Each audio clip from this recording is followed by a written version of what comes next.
Hello everyone, my name is Swati, your English educator from Magnet Brains. Welcome. Today we are going to talk about quality. What is quality? Quality मतलब किसी चीज़ का standard जिसको हम किसी दूसरे के against में मेजर करते हैं. जैसे कि अगर हमारे पास मान लो एक चॉकलेट आइसक्रीम है और एक दूसरे ब्रांड की चॉकलेट आइसक्रीम है, तो हम मेजर करते हैं कि कौन सी चॉकलेट आइसक्रीम ज़्यादा टेस्टी है, ज़्यादा स्मूथ है और मे बी अगर उसमें क्रंची है. सो बेसिकली हमारे पास एक स्टैंडर्ड होता है कि नहीं वो वाली उसकी क्वालिटी अच्छी थी, इसकी क्वालिटी एवं है थोड़ी सी. सो क्वालिटी मतलब होता है कि किसी भी चीज़ का एक मेजरमेंट कि कितनी अच्छी है वो, उसके जितने भी हम पैरामीटर्स की बात करते हैं तो हम उन सारे पैरामीटर्स के हिसाब से किसी भी चीज़ की क्वालिटी डिसाइड करते हैं. अब आते हैं हमारे चैप्टर पे. Now this chapter quality which is a very different kind of chapter. अभी जब आप इसके बारे में पढ़ोगे तो आपको पता चलेगा why is it titled as quality, because the person John Galsworthy who has written this one and this is a very short one. अच्छा, यहाँ पे लिखा हुआ है सिंप्लीफाइड एंड अब्रिज्ड. इसका मतलब पहले मैं आपको बता दूं. सिंप्लीफाइड एंड अब्रिज्ड का मतलब होता है कि ये जहाँ से लिया गया है या जिस पर्टिकुलर नॉवेल से या ये जिस पर्टिकुलर बुक से ये लिया गया है, इसमें पूरा कंटेंट सेम है. द ओनली थिंग इज उसको आपने शॉर्ट कर दिया है.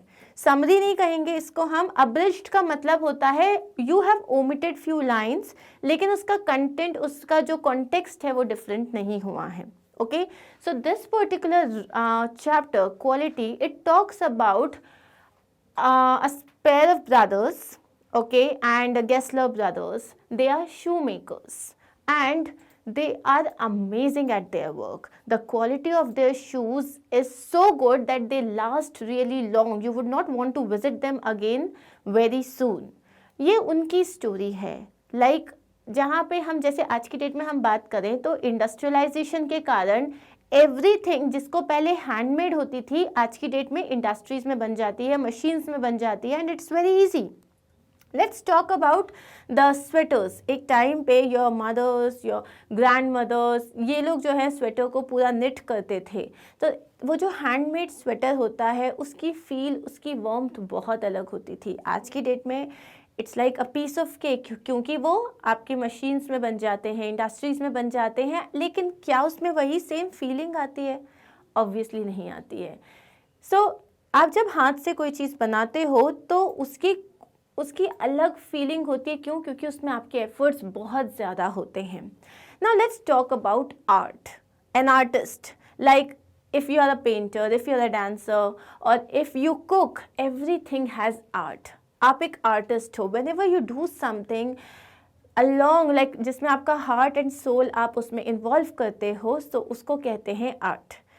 A cameraman can be an artist, a dancer can be an artist, a painter can be an artist, a chef can be an artist. The way you present food is what? It is art. उसी तरीके से the shoemakers, the Gessler brothers here, जिनके बारे में हम बात कर रहे हैं, they are artists because they are amazing at their work. So usually जैसे हमें शू में शू बाइट्स हो जाती है या नए शूज़ जब हम पहनते हैं, they are very uncomfortable, but if you will put your foot in these shoes made by Gessler brothers, ऐसा लगेगा they are so comfortable as if they were made for you. So now the small introduction that I have given you about the chapter, so we know that this chapter is about Gessler brothers जो कि शू makers हैं.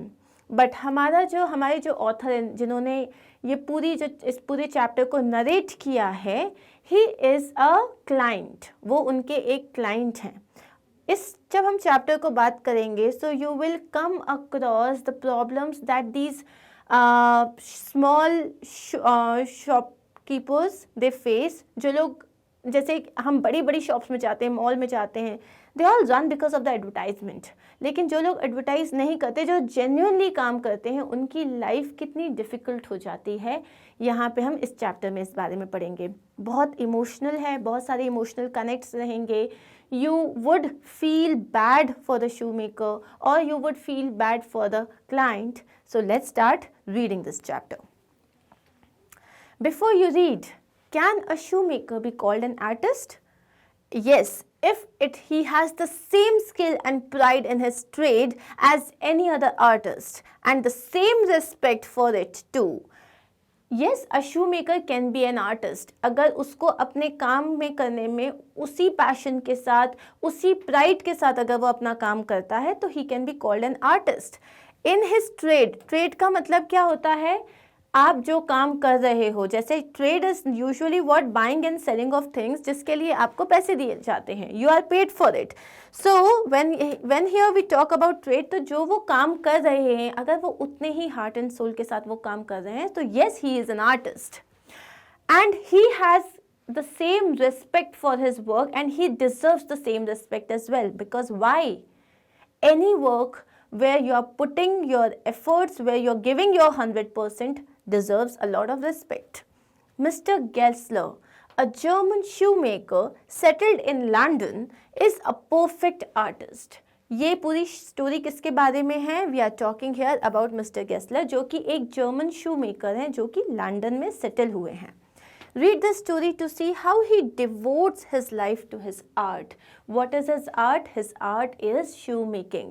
And how he devotes his life, which means he spends his entire life doing what he loves. Devotes का मतलब होता है give all or most of one's time or resources to a person or activity. Okay, so let's begin this chapter. I knew him from the days of my extreme youth, because he made my father's boots. So here we are talking about the writer of the story. The writer here is saying कि ये जो shoemaker हैं, Mr. Gessler हैं, इसको वो कब से जानते हैं? When he was a child, because he used to make his father's boots.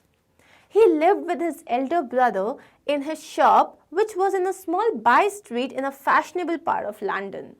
So they are like these brothers, Gessler brothers. So here he is talking about the younger one. Okay, he is talking about the younger brother and he is saying that he used to live with his older brother. And उनकी shop कहाँ थी? It was a small shop which was there like a by street in a fashionable part of London.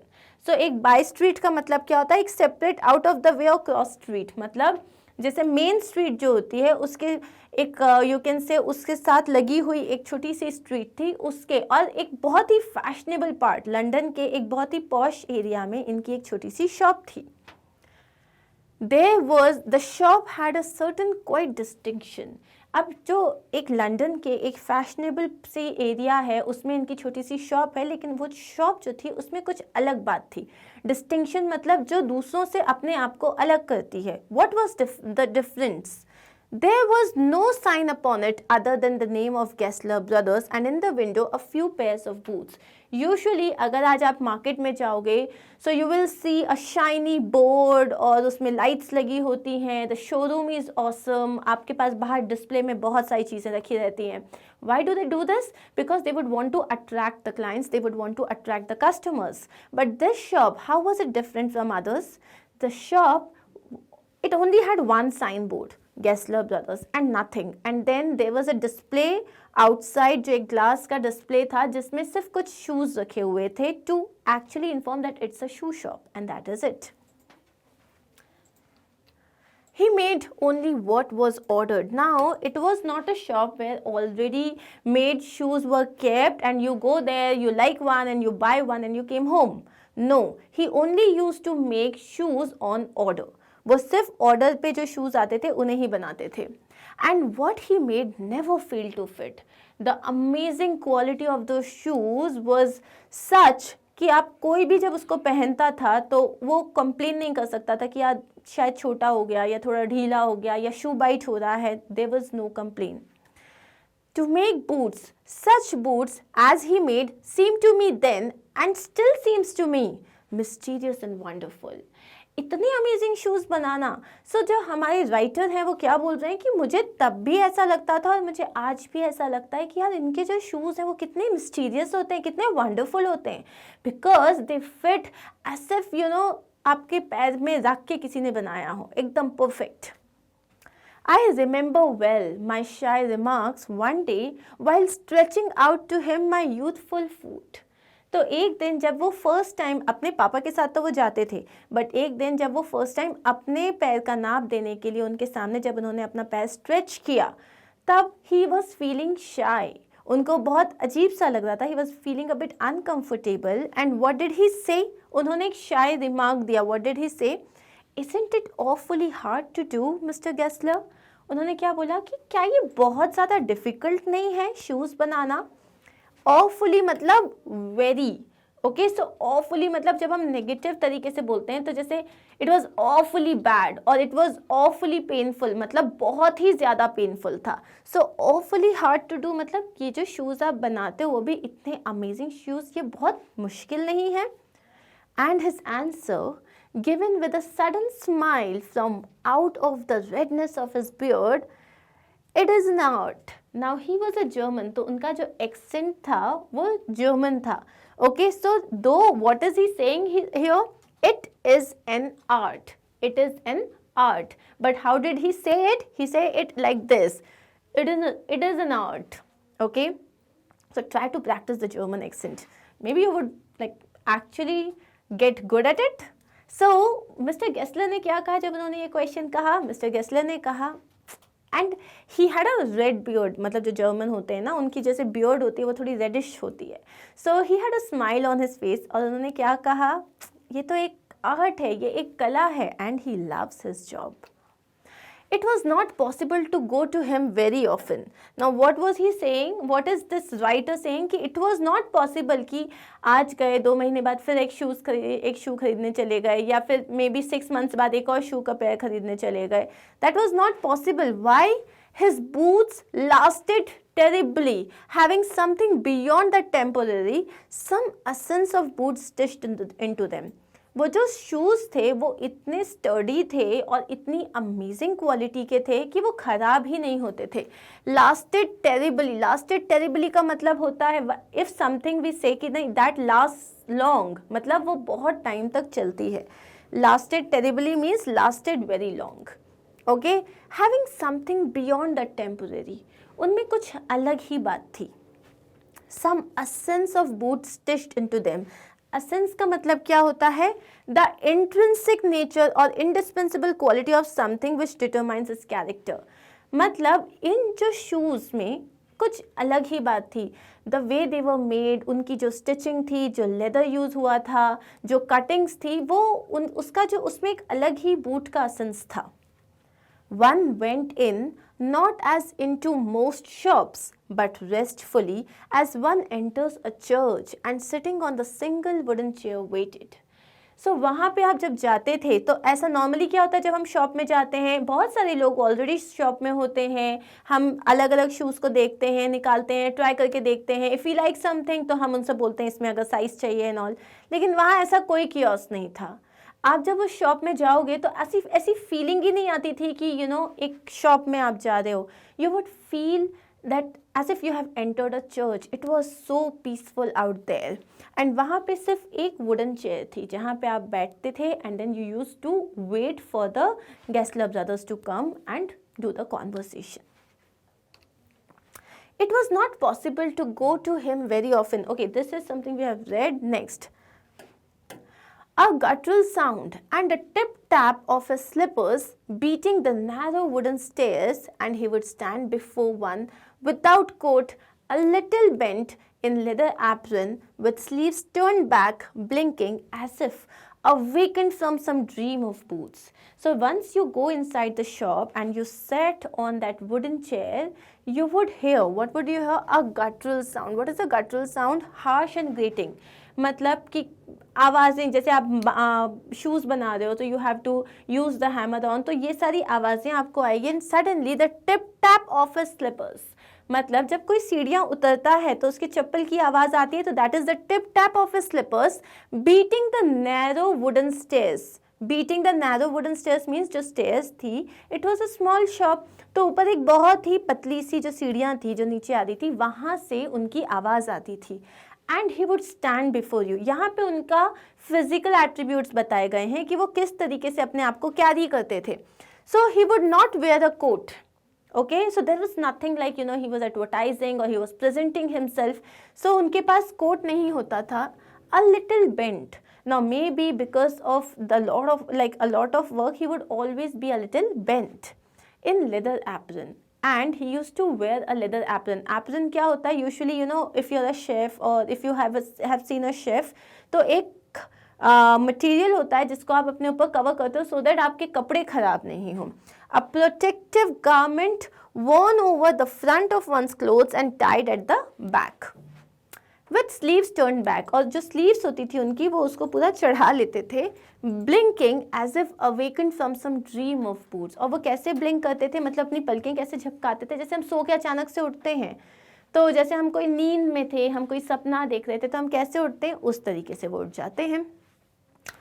And I would say, how do you do, Mr. Gessler? और जैसे ही वो नीचे आते हैं तो हमारी जो राइटर हैं इसके, वो क्या कहेंगे? How do you do, Mr. Gessler? Could you make me a pair of Russian leather boots? And then he would say that, he would ask that if you can make a pair of Russian leather boots for me. Without a word, he would leave me retiring whence he came.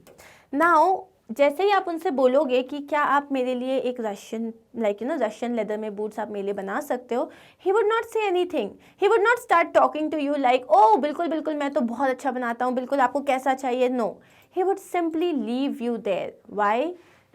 Without a word, he would leave me retiring whence he came. Retiring means he will just leave. Whence का मतलब क्या होता है? From where.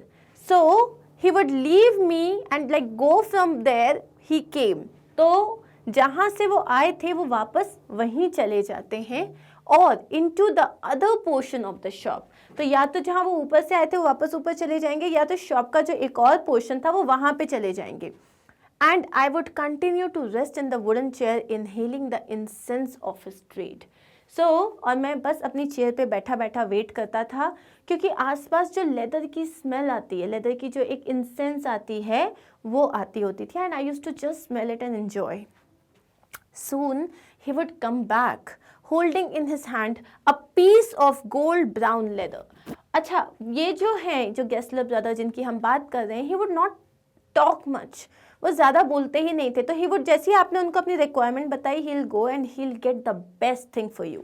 So he came back with a gold brown leather with eyes fixed on it. He would remark, and he would, because he was proud of his work, he was so much into work. So उसको देखते हुए, मतलब वो जो बंदा है जो सामने उनसे बात कर रहा है, वो उसको देखेंगे भी नहीं, इसको देखते देखते what would he say?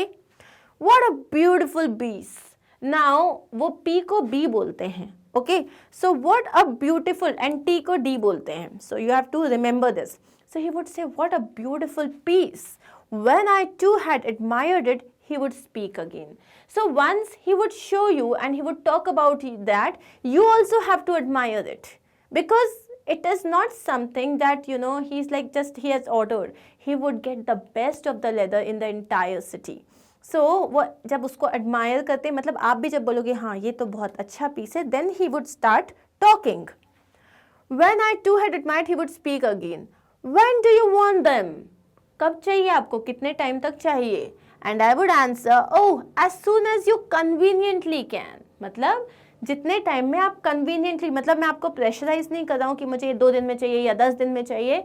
जितने टाइम में आप conveniently इसको बना सकते हो, you please give it to me then. And he would say, tomorrow fortnight, which means कल से लेके 15 दिन. Tomorrow fortnight. Fortnight का मतलब होता है an entire period of 14 days. So then what did he say? Tomorrow fortnight, मतलब आज से 15 days बाद you can come and take it.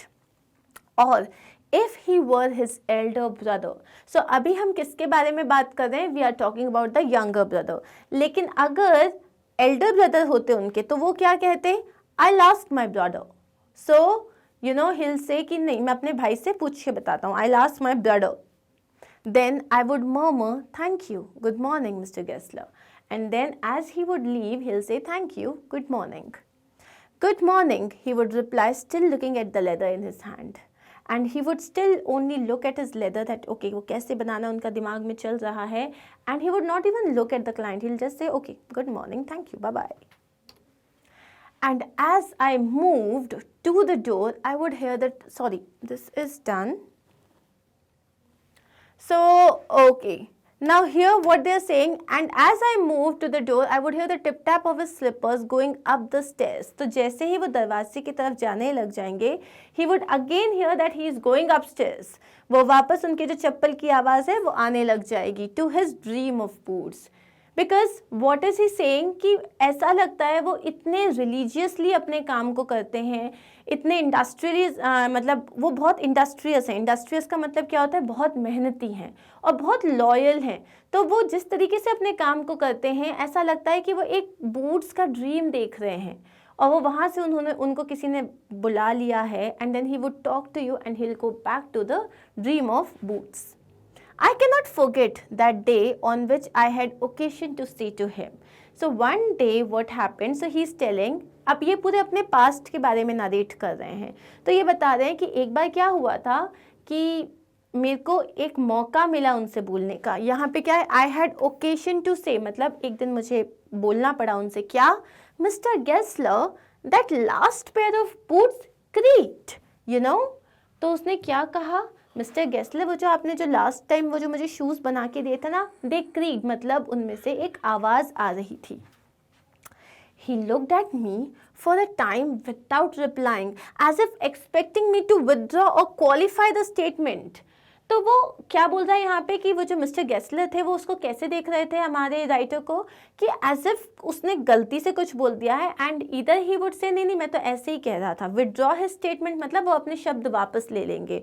और मे बी मैं बोलूँगी कि नहीं वो स्टार्टिंग में करे थे but now they are okay, और समथिंग क्वालिफाई करने के लिए. It shouldn't have creaked. So what did he say? It shouldn't have creaked. मतलब उसमें से तो आवाज़ नहीं आनी चाहिए थी. It did, I'm afraid. लेकिन हमारे राइटर ने क्या कहा? लेकिन उसमें से तो आवाज़ आई. You got them wet before they found themselves. अब वो यहाँ पे क्या बोल रहे हैं? हो सकता है आपने उन्हें गीला कर दिया होगा. Because leather shoes जो होते हैं you have to save it from water, otherwise leather पूरा ख़राब हो जाता है. So उन्होंने क्या कहा? हो सकता है आपने गीला कर दिया होगा. I don't think so. Writer ने क्या बोला? नहीं, मैंने तो ऐसा कुछ नहीं किया. At that he lowered his eyes as if hunting for memory of those boots, and I felt sorry I had mentioned this grave thing. ऐसे में जैसे ही मैंने कहा कि नहीं मैंने तो ऐसा कुछ नहीं किया, उन्हें गीला नहीं किया, तो he lowered his eyes and he started thinking as if वो उस शू को जब उन्होंने बनाया था उसकी पूरी मेमोरी में वापस गए हों. एंड हमारे राइटर को क्या लगा कि अरे यार मुझे ऐसा नहीं कहना चाहिए था, थोड़ी बहुत आवाज़ आ गई तो क्या हुआ. ऐसा लग रहा था उन्होंने बहुत ही ग्रेव थिंग का मतलब क्या होता है? बहुत ही सीरियस मिस्टेक कर दी हो, बहुत ही ज़्यादा गलती कर दी हो. सेंड देम बैक मतलब आप उसको वापस लेके आ जाओ. He said I will look at them, मैं उन्हें एक बार देखना चाहता हूँ कि उसमें से आवाज़ क्यों आ रही है. Some boots, he continued slowly, are bad from birth. उन्होंने क्या बोला? कुछ जो शूज़ होते हैं ना वो बर्थ से ही ख़राब होते हैं. इसका मतलब जब आप उनको बनाते हो तब से ही ख़राब होते हैं. If I can do nothing with them I take them off your bill. उन्होंने क्या कहा कि आप उनको लाके मुझे दो, आई विल चेक देम. अगर उसको ठीक कर पाता हूँ तो इट्स ओके, लेकिन अगर वो ठीक नहीं हो पाते हैं तो मैं आपके पैसे आपको पूरे वापस कर दूंगा. Now that is a sign of how loyal he was. Once only I went absent-mindedly into his shop in a pair of boots bought in an emergency at some large firm. एक दिन क्या हुआ, इसको कुछ shoes चाहिए होंगे हमारे writer को, तो वो शूज़ के लिए ऑर्डर देने के लिए गए. बट वो उस दिन शायद कहीं से आ रहे थे, मे बी उनको अर्जेंटली इमरजेंसी में कुछ शूज़ खरीदने पड़े, तो उन्होंने जाके मॉल से या किसी नॉर्मल शॉप से वहाँ से एक नॉर्मल शूज़ खरीद लिए थे एंड वही पहन के वो इनकी शॉप में चले गए. He took my order without showing me any leather and I could feel his eyes penetrating the inferior covering of my foot. उन्होंने क्या किया? उन्होंने इस बार उन्हें कोई लेदर ऐसा नहीं दिखाया. जो इनके ऑर्डर थे वो पूरे ऑर्डर ले लिए. But he was continuously looking at his shoes as if उनकी जो आईज़ हैं वो शूज़ के अंदर जो उसकी ख़राब क्वालिटी है उसको भी देख सकते हैं. His eyes penetrating at the inferior covering. Penetrating का मतलब होता है अंदर तक देख पाना. Able to make a way through और इनटू समथिंग, ओके। सो अंदर तक जैसे वो देख पा रही थी, द इंफीरियर कवरिंग, इंफीरियर मतलब जो कम क्वालिटी है, लेस क्वालिटी की जो पूरी कवरिंग है, जो आउटसाइड का जो लेदर है वो कितना खराब था, वो उसको देख पा रही थी।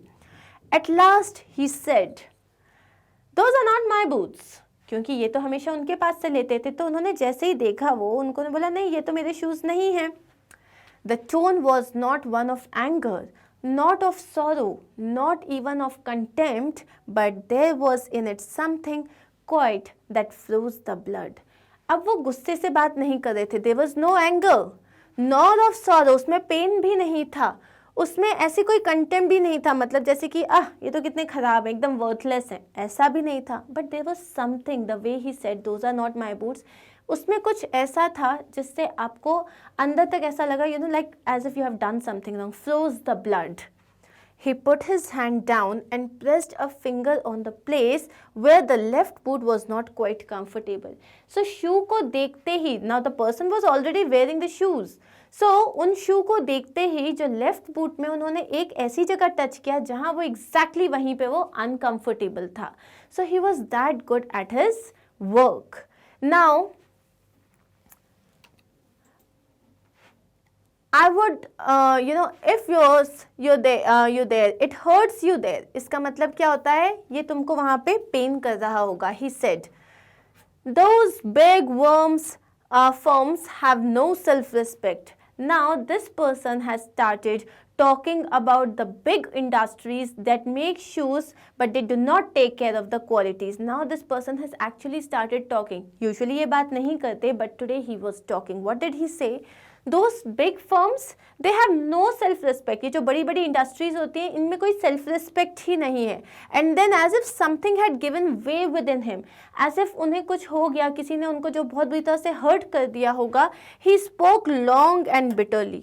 और उसके बाद वो उनसे बात करना उन्होंने स्टार्ट कर दिया. So he spoke long and bitterly.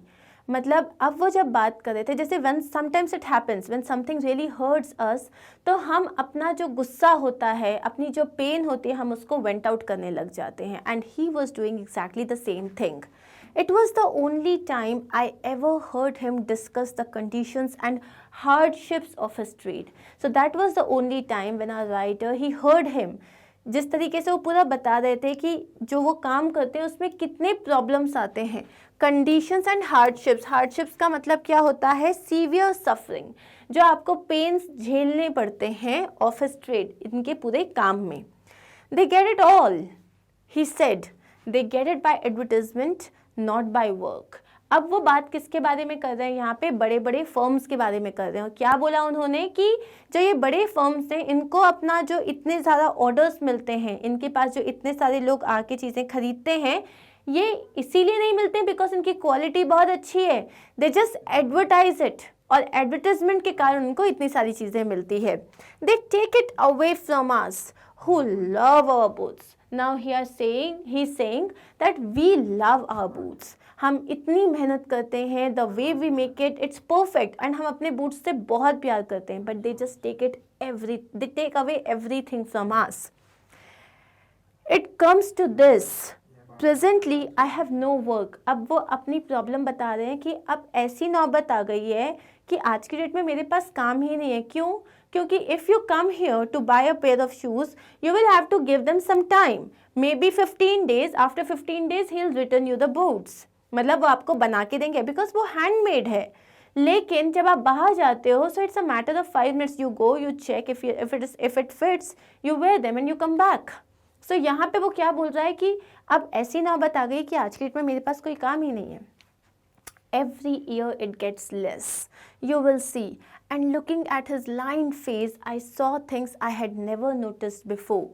Bitter things and bitter struggle, and what a lot of grey hairs there seemed suddenly in his red beard. So जब उन्होंने पोएट के साथ अपनी ये पेन अपना डिस्कस किया, तब पोएट को लगा कि oh my God, he is suffering so much. तब उन्होंने बहुत सारी चीज़ें उसके बारे में नोटिस करी. क्या नोटिस करी कि उनके फेस पे कैसे रिंकल्स आ गए थे बिफोर टाइम, और वो जो थे उनके साथ कितनी बिटर चीज़ें हो रही थी, और कितना बिटर स्ट्रगल मतलब कितना ज़्यादा स्ट्रगल करना पड़ रहा था उनको. And for the first time he even notice कि जो उनकी जो दाढ़ी थे उसमें कितने सारे ग्रे हेयर आ गए थे, विच मीन्स दैट वो एज कर रहे थे. And now he was also struggling. So क्या होता है with age and with struggle, जो आपके फेस पे वो दिखने लग जाता है. And today was the first time when a writer author he noticed everything on his face. As best I could, I explained the circumstances of those ill-omened boots. तो अब उनको क्या हुआ, राइटर जो थे जो हमारे ऑथर हैं जिन्होंने ये लिखा है, उनको बहुत ज़्यादा शेम फील होने लगा कि यार मैं ये क्यों पहन के आया. It has hurt the poor man so much. तो ही स्टार्टेड एक्सप्लेनिंग कि नहीं उस वक्त ये हुआ था या ऐसा कुछ हुआ था और मेरे शूज़ को ऐसा हो गया था या मेरे पास शूज़ नहीं थे एंड कैसे सर्कमस्टेंसेस में मुझे वो शूज़ खरीदने पड़े. So basically he was given an explanation to the shoe maker so that the pain that he has caused him could be taken away. But his face and voice made so deep an impression that during the next few minutes I ordered many pairs. लेकिन उनका जो face था, उनकी जो आवाज़ में जो pen था, उसको देख के I was not able to understand what to do. And what did I do? I ordered as many pairs of shoes as I can. They lasted longer than ever, and the shoes that he made, they were wonderful and they lasted longer than ever. मतलब वो तो खूब चले. And I was not able to go to him for nearly 2 years. मतलब उन्होंने जो shoes के pair order किए थे वो इतने अच्छे चले कि 2 साल तक उनको दूसरे शूज़ की ज़रूरत ही नहीं पड़ी. It was many months before my next visit to his shop. So अब वो क्या बोल रहे हैं, this time it appeared to be his elder brother handling a piece of leather. अब क्या हुआ, आफ्टर 2 years, लाइक बहुत टाइम बाद उन्होंने उनके शॉप पे वापस विजिट किया, लेकिन this time that man was not there. उनके elder brother थे. This time it appeared to be his elder brother and he was handling a piece of leather. Well, Mr. Gessler, I said, how are you? He came close and peered at me. So now this person, when he came and when he entered, he said, hi Mr. Gessler, hello, how are you? So he peered at me closely, मतलब बहुत ही ध्यान से किसी को देखना. I am pretty well, he said slowly. But my elder brother is dead. तो उन्होंने क्या कहा कि मैं ठीक हूँ, बट मेरे जो elder brother हैं, he is no more, he is dead. And I saw that it was indeed himself, but how aged and wan. And never before had I heard him mention his brother. Much shocked, I murmured, oh, I'm sorry. So that was the time when he saw that वो कितने ज़्यादा बूढ़े हो चुके थे. And when का मतलब pale and week. वो बूढ़े हो गए थे, वो बहुत वीक हो गए थे. एंड उन्होंने इससे पहले कभी अपने भाई के बारे में बोला नहीं था, but today when he talk there was a pen inside. Much shocked and even our author was very shocked. And what did he say? I am sorry. Murmured मतलब इतना धीरे से बोलना कि वो प्रॉपरली सुनाई भी नहीं देता. तो उन्होंने क्या कहा? I am sorry to hear that. Yes, he answered. He was a good man. He made a good boot. उन्होंने क्या बोला? Yes, वो बहुत अच्छे थे. He was a good man और वो बहुत अच्छे शूज़ बनाते थे. But he is dead. And he touched the top of his head. और बात करते करते he touched the top of his head, where the hair had suddenly gone as thin as it had been on that of his poor brother, to indicate, I suppose, the cause of his death. तो उन्होंने जैसे अपने sir पे छुआ तो यहाँ पे बहुत ही कम बाल थे. He was almost bald there. और ऐसा लग रहा था जैसे वो अपने ब्रदर की डेथ का रीज़न बता रहे हों. May be a lot of like worries और tension. Do you want any boots? Finally उन्होंने क्या पूछा? डू यू वॉन्ट एनी, आपको कुछ शूज़ चाहिए? And he held up the leather in his hand. और उन्होंने जो लेदर थे वो अपने हाथ में रख लिए टू शो कि उनके पास किस टाइप के लेदर हैं. It's a beautiful piece. मतलब ये एक बहुत अच्छा पीस है. So he was showing the leather to the writer. Yes, he answered. He was a good man.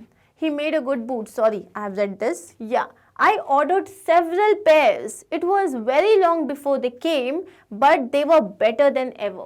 Now this person, he again ordered a lot of pairs, and this time they were amazing. They were better than ever.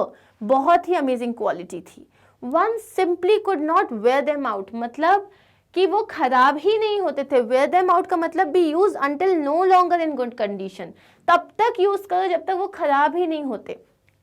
And soon after that I went abroad, और जैसे ही उन्होंने ये order किया, सारा कुछ किया, उसके बाद वो मतलब कोई फॉरेन कंट्री में चले गए। It was over a year before I was again in London, और 1 साल बाद वो वापस लंदन आए।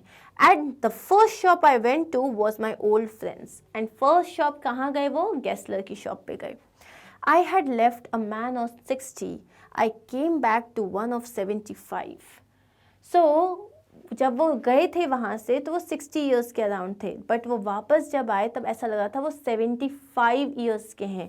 वो सिर्फ 1 साल के लिए गए थे, लेकिन ऐसा लग रहा था वो 15 ईयर्स एज हो गए हैं। Pinched and worn, who genuinely this time did not at first know me, and इस टाइम पे वो इतने वीक हो चुके थे, और जब उन्होंने मेरे को पहली बार देखा, जैसे ही मैंने शॉप में एंटर किया, वो मुझे पहली बार तो जेन्युइनली नहीं पहचान पाए। Do you want any boots? He said. I can make them quickly. It is a slack time. तो जैसे ही उन्होंने देखा तो उन्होंने पहचाना नहीं, सीधा पूछा क्या आपको शूज़ चाहिए? मैं आपको फटाफट बना के दे सकता हूँ। It is a slack time. Slack time क्या होता है? It is an interval that occurs when there are activities that can be completed before the time when they are actually needed. मतलब इसका मतलब क्या होता है, जैसे कि मान लो एक शू बनाने में 15 डेज़ लगते हैं, यूजुअली आपको वो 15 डेज़ में शूज़ देते हैं, लेकिन स्लैक टाइम मतलब वो अभी आपको 10 डेज़ में ही दे सकते हैं। सो वो जो एक इंटरवल होता है जिसमें आप उतना टाइम पहले दे सकते हो, उसको स्लैक टाइम कहते हैं। I answered, please please, I want boots all around, every kind. Looking at this man, उन्होंने क्या बोला? हाँ, मुझे शूज़ चाहिए, हर तरीके के शूज़ चाहिए। I had given those boots up when one evening they came, and एक बार finally one evening वो जो shoes थे वो they were delivered. One by one I tried them on. उन्होंने सारे boots को try किया. In shape and fit, in finish and quality of leather, they were the best he had ever made. So चाहे हम finish की बात करें, चाहे quality की बात करें, चाहे leather की बात करें या fit की बात करें, they were the best. I flew downstairs, wrote a check and posted it at once with my own hand. वो तुरंत नीचे गए। Flew downstairs का मतलब ये नहीं है कि वो फ्लाई करके नीचे चले गए, उसका मतलब क्या होता है कि वो तुरंत नीचे गए एंड उन्होंने अपने हाथ से एक चेक लिख दिया, मतलब उन्होंने पेमेंट करने के लिए फटाफट उनको चेक भी लिख दिया। A week later, passing the little street, I thought I would go in and tell him how splendidly the new boots fitted. So एक वीक बाद वो उस शॉप के पास से कहीं से जा रहे थे, तो उन्होंने सोचा कि मैं खुद ही जाके बताता हूँ कि जो शूज़ थे वो कितने अमेजिंगली फिट हुए थे। But when I came to where his shop had been, his name was gone. लेकिन जैसे ही वो शॉप, जहाँ पे वो शॉप थी, जैसे ही वो वहाँ पे पहुँचे, what happened? The name of the shop was gone and there was some other name. I went in very much disturbed, and उनको समझ में नहीं आया कि 1 week पहले the shop was there, so he entered the shop in a very disturbed state. In the shop there was a young man with an English face. So this person, there was another man, there was Mr. Gessler was not there, there was another man who looked English. Mr. Gessler then? I said. No sir, he said. No, but we can attend to anything with pleasure. उन्होंने जैसे ही जाके writer ने पूछा कि mister Gessler है, उन्होंने कहा नहीं नहीं मिस्टर गेस्लर नहीं है, but whatever you need we can provide you that. We have taken the shop over, मतलब ये शॉप अब हमने ले ली है. ये shop, taken the shop over का मतलब होता है कि अब ये शॉप उनके अंडर में है, उन्होंने ये शॉप को खरीद लिया है. Yes, yes, I said, but Mr. Gessler. Now a writer was not interested in the shop. He said, वो सब तो ठीक है, लेकिन Mr. Gessler कहाँ है? Oh, he answered, dead. उन्होंने क्या बोला? Mr. Gessler is no more. Dead? But I only received these boots from him last Wednesday week. Ah, he said. Poor old man starved himself. हमारे writer ने क्या बोला कि अरे ये कैसे हो सकता है, लास्ट वीक तो मैंने उनसे सारे बूट्स रिसीव किए हैं, these are the boots that I am wearing. तो उन्होंने बोला yes sir, he starved himself. The poor old man starved himself, मतलब स्टार्व्ड मतलब जब आप भूख के मारे आपकी जान चली जाती है. So he had nothing to eat. Slow starvation the doctor called it. Doctor ने क्या कहा, जैसे आप खाना नहीं खाते, धीरे धीरे कम खा रहे हो तो एक टाइम के बाद आपकी बॉडी में न्यूट्रिएंट्स नहीं होते, आपकी बॉडी में एनर्जी नहीं होती, एंड इसको बोलते हैं स्लो स्टार्वेशन। स्टार्वेशन मतलब सफ़र और die of hunger. So he was continuously serving because suffering, he was not eating well, and that was the cause of his death. You see, he went to work in such a way, would keep the shop on, wouldn't have a soul touch his boots except himself. उन्होंने बोला जिस तरीके से वो काम करते थे, वो ऐसे ही भूखे पेट ही खाना खाने, मतलब बिना खाए वो चले जाते थे काम करने, एंड वो किसी को वो जो शूज़ जो बना रहे वो टच भी नहीं करने देते थे, बिकॉज वो एक एक शूज़ अपने हाथ से बनाते थे। And wouldn't have a sole touch his boots, मतलब वो किसी को भी, सोल मतलब दिस इंटायर थिंग, क्या मतलब होता है इसका, कि वो किसी को भी अपने शूज़ टच नहीं करने देते थे, कि जो यूजुअली होता है तुम ये बना दो या तुम ये शू बना दो, नहीं, वो हर शू खुद बनाते थे। When he got an order, it took him such a time. तो जब उनको अभी रिसेंटली कोई ऑर्डर मिला, तो वो किसके ऑर्डर की बात कर रहे थे, जो हमारे ऑथर ने उनको ऑर्डर दिया था। पीपल वोंट वेट, मतलब उनको अगर कोई भी ऑर्डर मिलता था तो उनको बहुत टाइम लगता था शूज़ बनाने में। So this is what he was saying, लेकिन लोग तो वेट करेंगे नहीं, इतना टाइम तक कौन वेट करेगा। He lost everybody. Now the problem was, जैसे वो बहुत ओल्ड हो गए थे, वो बहुत वीक हो गए थे, तो अब उन्हें ज़्यादा टाइम लगता था शूज़ बनाने में, इतना टाइम तो कोई वेट करता नहीं है। तो he lost all his clients and there he would sit going on and on. लेकिन जो ऑर्डर उन्हें मिला है वो उसको बनाते ही रहेंगे, बनाते ही रहेंगे।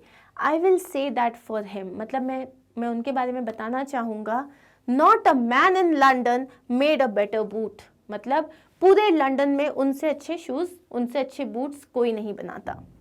But look at the competition, मतलब लेकिन आप अगर कॉम्पिटिशन देखो, so many companies are there and so many brands are there, इतने सारे शॉप्स हैं, कॉम्पिटिशन बहुत ज़्यादा है। ही नेवर एडवर्टाइज्ड, उन्होंने कभी अपने आप को एडवर्टाइज ही नहीं किया। Would have been the best leather to and do it all himself, वो हमेशा बेस्ट लेदर लेके आते थे, because he would not cheat और he would not compromise on the quality of the shoe. तो वो हमेशा बेस्ट लेदर लेके आते थे एंड वो पूरा का काम खुद करते थे। Well there it is, what could you expect with his ideas. But now, अब यही तो होगा, अगर आपके आइडियाज़ ऐसे हैं जिसमें आप लॉयल्टी के साथ काम कर रहे हो, आप इंडस्ट्रियस हो, आप बहुत मेहनत कर रहे हो, लेकिन ना आप एडवर्टाइज़ कर रहे हो, ना आप लोगों के पास उनको अपने साथ लोगों को हायर कर रहे हो, तो यही होना था। But starvation, that may be a bit flowery as the saying is, but I know myself, he was sitting over his boots day and night to the very last, you see, I used to watch him. लेकिन हमारे author ने क्या पूछा, लेकिन starvation कैसे हो सकता है, बिकॉज अगर वो बना रहे हैं तो उनको पैसे तो मिल रहे होंगे ना। तो उसने क्या कहा, that may be a bit flowery. Flowery का मतलब क्या होता है, to use many complicated words और phrases in an attempt to sound skillful. तो उन्होंने क्या बोला कि हाँ, ये बहुत सजी हुई लैंग्वेज है, एज द सेइंग इज, लेकिन मैंने उन्हें खुद देखा है। He was sitting over his boots day and night. Sitting over his boots day and night का मतलब वो सुबह से लेकर रात तक सिर्फ अपने बूट्स पे काम करते थे, so that he can deliver it on time, और उस बीच में वो खाना भी उनको याद नहीं रहता था।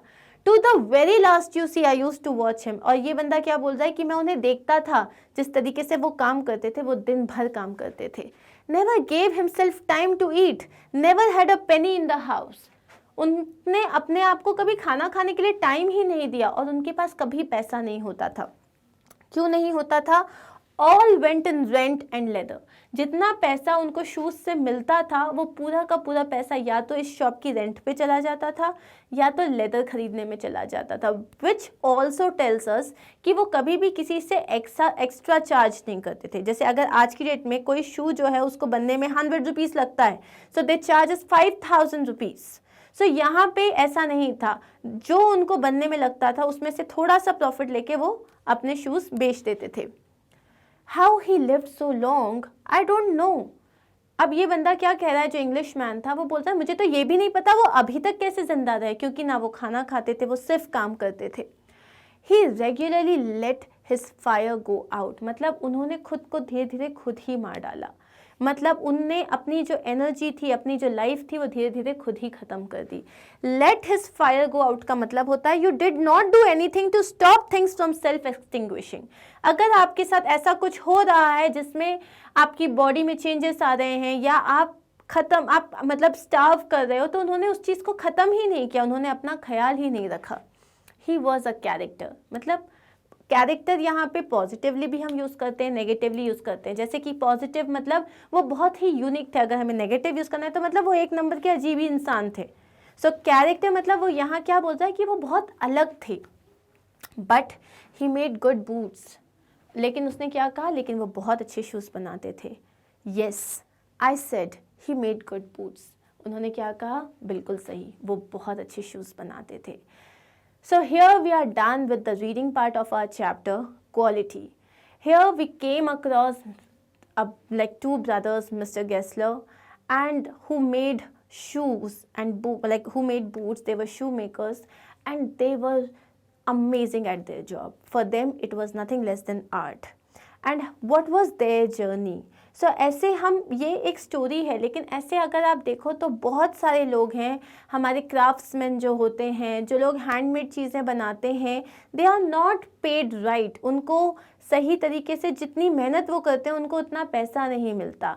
लेकिन जब वही सामान हम खरीद के बड़े बड़े शोरूम में बेच देते हैं और वहाँ से जब हम खरीदते हैं, so we buy that in thousands and lakhs of rupees. So here we are talking about how painful it is for a person who loves his job but is not paid properly, and who is so much dedicated and who devoted his entire life for his art, for his trade, for his job. I hope you like this chapter. I hope you could connect and you would feel much more what should I say, sympathetic towards all those people who really work hard. And you would not go and bargain a lot with those people जो अपनी livelihood है उससे चला रहे हैं. So that is it for today.